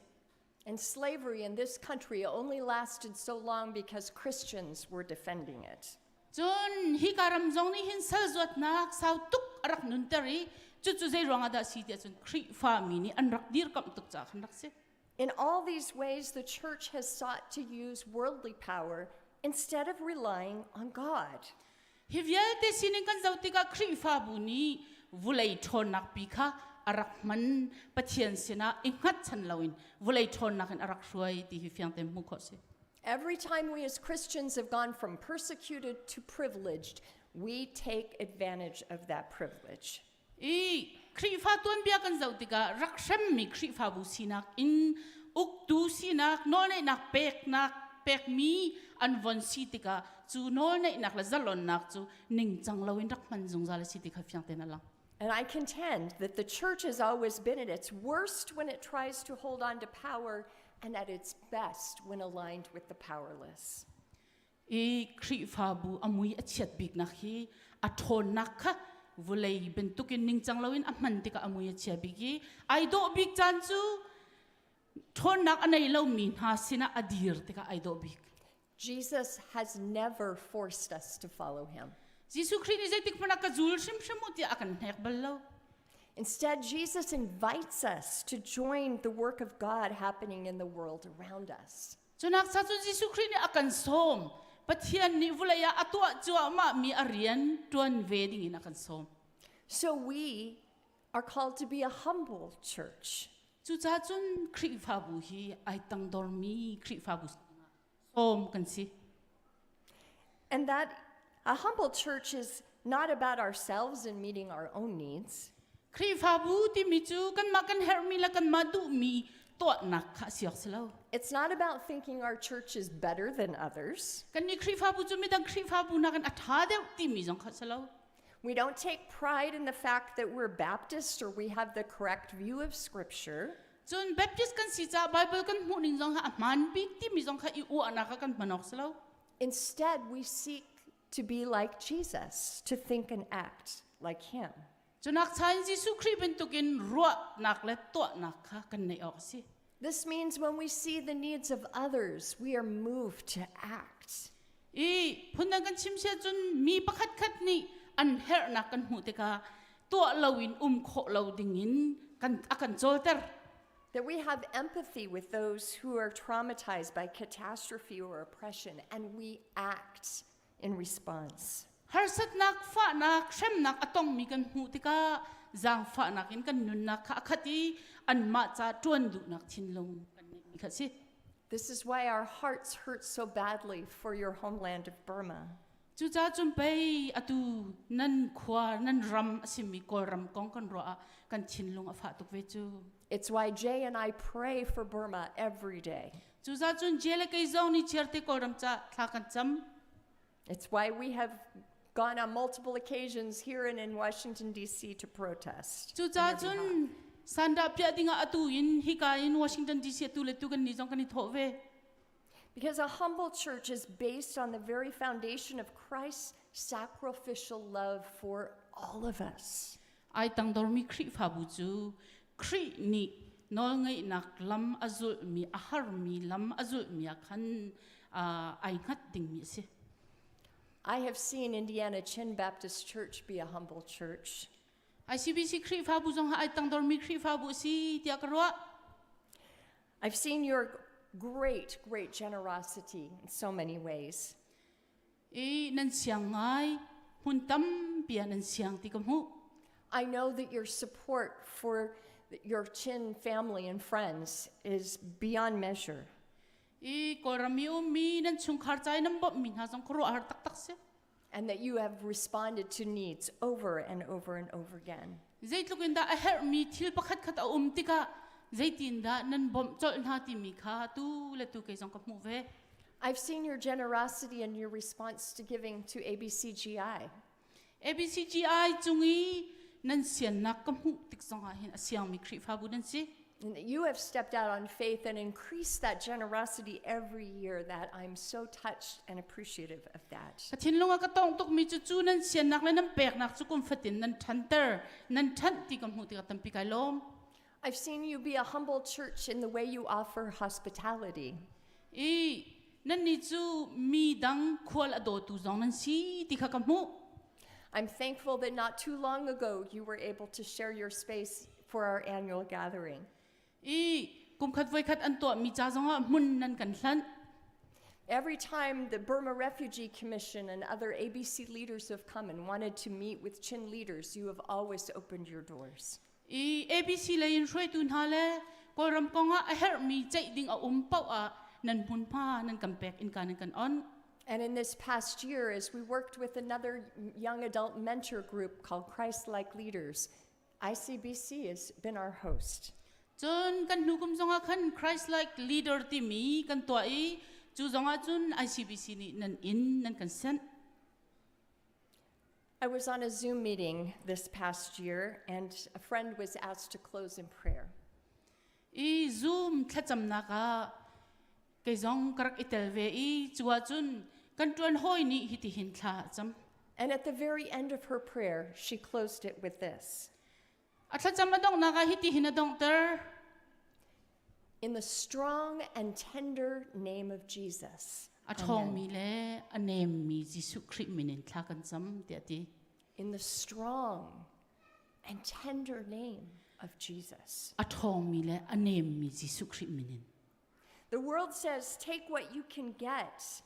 วุเลยนี่จุนนังะข้อมีเปล่าค่ะอิลักเดียกันที But Jesus asks, what can you give?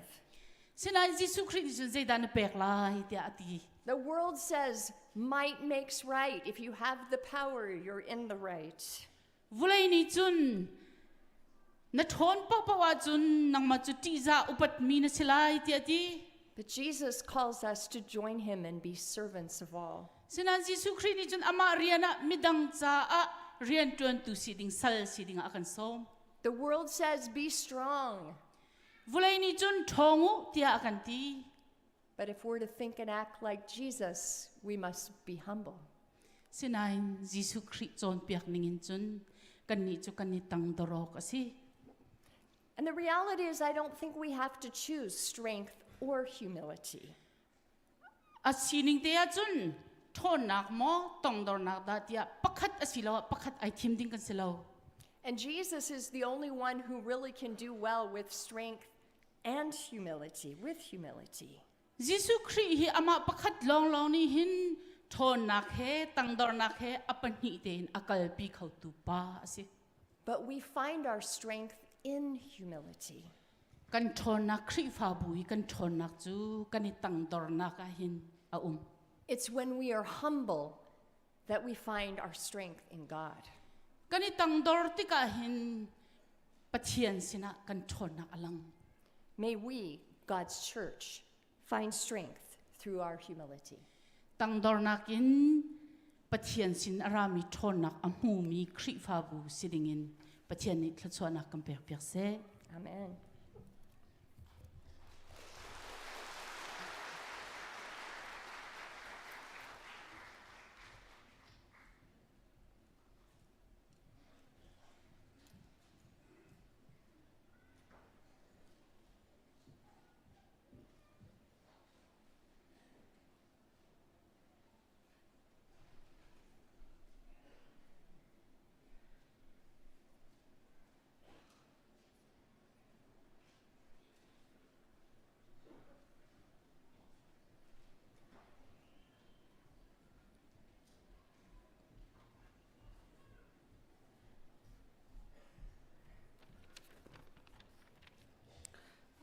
มากันวันทันเดียวเตะคันมีเดียทิมเลนทองอันคันทันมีเตอมีปุ่มดีอาคันหินนี้สังกิปพระเรมอาจมีเวลเตะค่ะฮิกาปุลปิจุงะกรุ๊ปมันผ่านกันที่ทางหาไล่เตะเขามันเบาเราเตะนักกันตามจากนาวเลยเตะทองกันทันรีคอร์ดดิ่งสิจ่าคันเตะเขามันเบาเราเตะอินสังกิปมันทักค่ะนักกันตามจากเตะเตมีเตะค่ะทองกันทันกันดูนี่หินกันเฮรัมโจอามักเขาตะตักคิสิมักไปตูจงข้ากันนี่โอโจมไงเขาเดาคิดกันเปียกหากันตีมินุงประคัดนี่ตูตันกันมักเปียกดิ่งให้มินุงประคัดนี่มักสักขัดฟูลมักสังขัดนี่เต้ฟูลมักสักขัดแต่ขันกันเปียกกันมากันปฐุมรัชเชลเลเซียปาและไก่มากันปฐุมมักเปียกมีค่ะกันฟอนมาอัตัมบิกนี่ขันประคัดนักจนอัตัมบิกอัช่างตัวนี้ปนีนักปฐุมนักแต่ขันกันมากแปลกหนึ่งค่ะสิวุ้นทนจังฮะมาอากาศเทอร์ปะกันทันทันเตะกันลบนักเบียกันวุ้นชิมทันไหลนี่หินอัฐัยเจอินกันโจลจังหนึ่งกันเจ้าติกะชาชิงชันจนอัฐัยอินกันหนาวเล่เอลิเซนเล่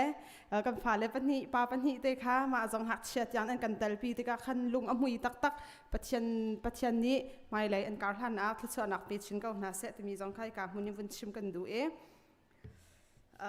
จนมักเปตูค่ะจังฝ่าถึงกันซีเนียร์พาสเตอร์จังเลยมักเปดึงินกันโซม คุณพานคำรักอยากไรกันนินส้มรักซองเปดิ้งเสตุตันสังเรียดสุงี้ปฐุมนักอันก็บุญทันละมั้งปฐุมนักอาการหูเปียกมีสังจูมากฟันมินุงปฐุมกันปฐุมนี่มากสักขัดเจ้าจะทุ่มสุงอันมากฟันอินจันนี่และสมสรีและมากสรีอินปฐุมนักอาการหูเปียกตูนาซาเรตสังกันสิกันดีลักไปเบียกอยากนาวสิ congratulations จนเบาไงตัวนี้ลักสองแปกถึงลักสองลาติงกันดีสมนะ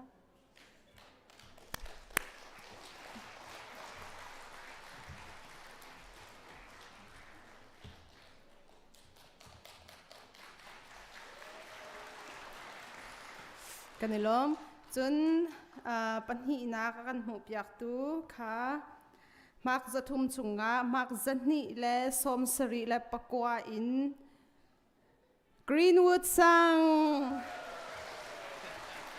Congratulations Greenwood Song จังเลยลักสองลาดิงกันดินสมนะประคัดนักทันดิงจะกระจิตะตักเขานี่ดังอ่ะฮะทิวถ้ารวมนักกันตัวทันเป้าข้ามาตูตันนิมประคัดนักอ่ะมีนี่เห็นนันมินเตะค่ะประคัดนักนั้นสิแปลงหลายกันตัวทันปัดเราเป้าโม่ตูตันกุมทองนี่แหละกุมกุลละกุมทุม ICBC กุมไทยกว่าทินนักสังกิบควายร์ถ้ารวมนักประคัดนักอาการหุบยักตูนาสังจู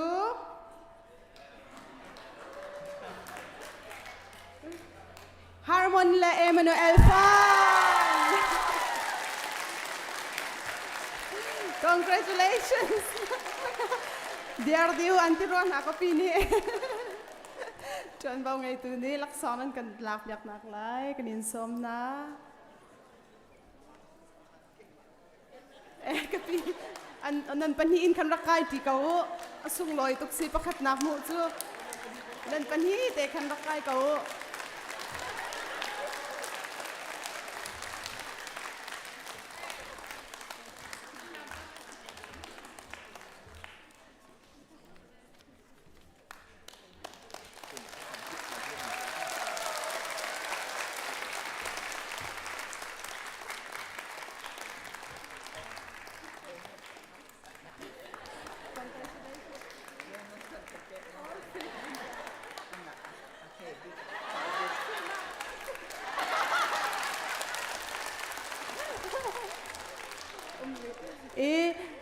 ดังเวียเตะค่ะกอลหอยกันที่ฐานนั้นจนอทูสุนันงาดีเวสังกิบอุปาณิคันลักษณะนั้นกันทำอยากนักลายกันยินสมนาประคัดนักเบเทลสังลักษณะลาดิงกันยินสมนะกุดแบงเปียกเวนเฮาสิเบเทลสังนี่กันเลย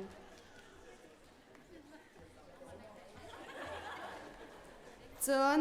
เบธเลเฮมสังลักษณะลาดิงกันดินส้มนะ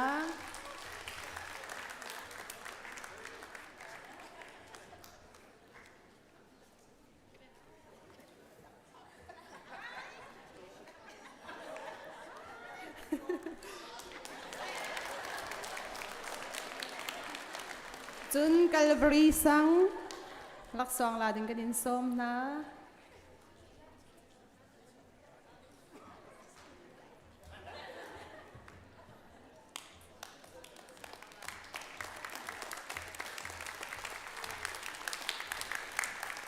จุนเซ็นเตอร์สังลักษณะลาดิงกันดินส้มนะ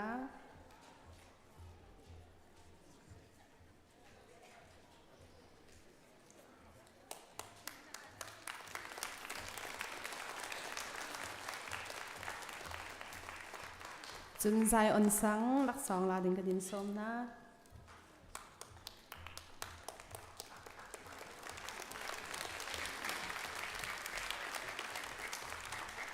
มันดีลักษณะกันนี่ล้อม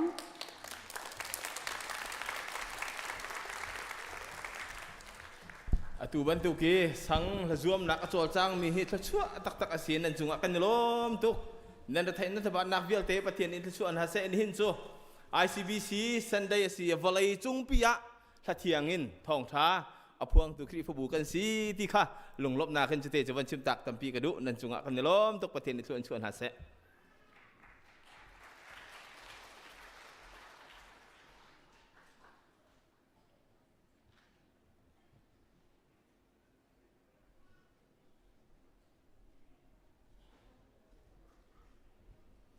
อันนั้นมาไงคมไปจูกุมกุลสิไลก็จูบลีตัวหนักกุมงาหลงแต่ช้ำจุดจากกุมกุลหรือกุมงาจะตัวหนักถ้าเดี๋ยววันตัวขันจะอมไลเมาตัวซาเรามีเวลแต่ตรงนั้นซาดีไลคมไปจูกันจะปีดีเรียนชัวทางนักคลาสาวเซียว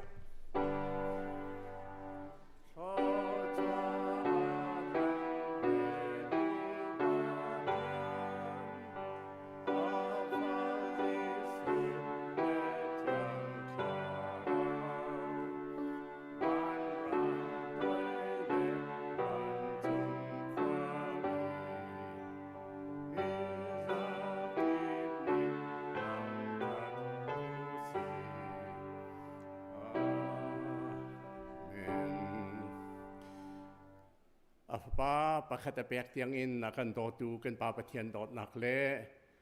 อันนั้นนักเปียกเตียงอินนักกันโดตูกันบ่อยป้ายิสุคริจางฟ้านักเล่กันนั้นนักชงะโดดนักคัดกวินอรอนตูเทียงสาวเฮหอยคมนักจูนันดีลักจงอาหินตูเลจงซาลินดองจัดเห็นเราเหมือนจานจินเขาเซอาเมน